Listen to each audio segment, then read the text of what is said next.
अध्याय 2। फिर मैं अपने मन से बोला, चलो मैं सुख द्वारा तुम्हारी परीक्षा करूंगा, तुम भोग विलास करो। किंतु मैंने अनुभव किया कि वो भी व्यर्थ है।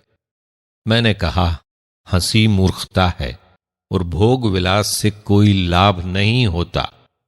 मैंने प्रज्ञा की प्रेरणा से मदिरा पीकर अपने शरीर को सुख देने का निश्चय किया। मैं जानना चाहता था कि कहीं मूर्खता में वो सुख तो नहीं है जिसकी खोज में मनुष्य अपने जीवन के अल्पकाल में पृथ्वी पर लगे रहते हैं। मैंने बड़ी बड़ी योजनाएं पूरी की। मैंने अपने लिए भवन बनवाए और दाखबारियां लगवाई। मैंने अपने लिए बाग और बगीचे तैयार कराए और उनमें सब प्रकार के फलदार वृक्ष लगवाए। मैंने अपने लिए पोखर खुदवाए जिनके पानी से नए वृक्षों के उपवन सींचे जा सकें। मैंने दास दासियों को खरीदा और मेरे यहां अन्य दासों का जन्म हुआ। मेरे पास इतने गाय बैलों और भेड़ बकरियों के झुंड थे जितने मुझसे पहले यरूशलेम में किसी के पास नहीं थे। मैंने अपने लिए चांदी और सोना, राजाओं और राष्ट्रों की संपत्ति प्राप्त की। मैंने अपने यहां गायक गायिकाओं को एकत्र किया और मनुष्य का हृदय आनंदित करने वाली सुंदरियों को भी। मैं महान बन गया और अपने पहले के यरूशलेम के सब शासकों से अधिक धनी। इसके अतिरिक्त मेरी प्रज्ञा भी मेरे साथ रही। मेरी आंखें जो कुछ चाहती थीं उससे मैंने परहेज नहीं किया। मैंने अपने हृदय को किसी भी प्रकार के भोग विलास से वंचित नहीं रखा। मेरा मन मेरे सब कामों में आनंद लेता था। ये मेरे लिए अपने सारे परिश्रम का पुरस्कार था। तब मैंने अपने हाथों के सब कामों पर और उन्हें संपन्न करने के लिए अपने सारे परिश्रम पर विचार किया। मैंने देखा कि ये सब व्यर्थ और हवा पकड़ने के बराबर है।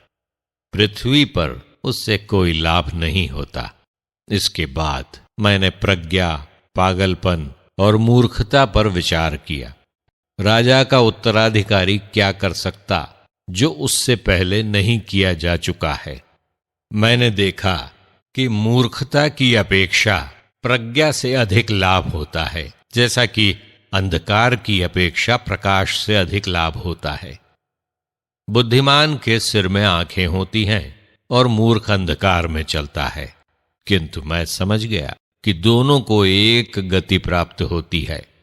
मैं अपने मन से बोला, जो गति मूर्ख की है वही मेरी होगी, तो मुझे प्रज्ञा से क्या लाभ होता है। इसलिए मैंने अपने मन में कहा, ये भी व्यर्थ है। मूर्ख की तरह बुद्धिमान की स्मृति भी नहीं रहेगी। कुछ समय के बाद दोनों भुला दिए जाएंगे। मूर्ख की तरह बुद्धिमान भी मरता है। इसलिए मुझे जीवन, नीरस और आकाश के नीचे का सारा कार्यकलाप दुखद लगने लगा। ये सब व्यर्थ और हवा पकड़ने के बराबर है। मुझे पृथ्वी पर अपने सारे परिश्रम के फल से घृणा हो गई है, क्योंकि मुझे सब कुछ अपने उत्तराधिकारी के लिए छोड़ना है। कौन जानता है कि वो बुद्धिमान होगा या मूर्ख।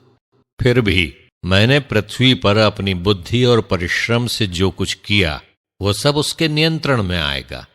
ये भी व्यर्थ है। इसलिए मैंने पृथ्वी पर अपना सारा परिश्रम व्यर्थ समझा।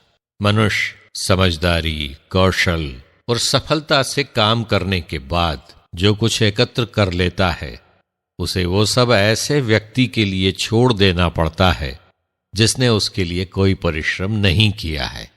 ये भी व्यर्थ और बड़े दुर्भाग्य की बात है, क्योंकि मनुष्य को कड़ी धूप में कठिन परिश्रम करने के बदले क्या मिलता है। उसके सभी दिन सचमुच दुखमय हैं और उसका सारा कार्यकलाप कष्टदायक। रात को उसके मन को शांति नहीं मिलती। ये भी व्यर्थ है। मनुष्य के लिए सबसे अच्छा ये है कि वो खाए पिए और परिश्रम करते हुए संतुष्ट रहे। मैंने देखा कि ये भी ईश्वर के हाथ से प्राप्त होता है, क्योंकि ईश्वर के अनजान में न तो कोई खा पी सकता और न चिंता कर सकता है। जिस मनुष्य पर ईश्वर प्रसन्न है वो उसे प्रज्ञा, ज्ञान और आनंद प्रदान करता है, किंतु वो पापी मनुष्य से धन एकत्र करने और संचित रखने का काम करवाता, जिससे वो उसे उस मनुष्य को सौंप दे जिस पर ईश्वर प्रसन्न है। ये भी व्यर्थ और हवा पकड़ने के बराबर है।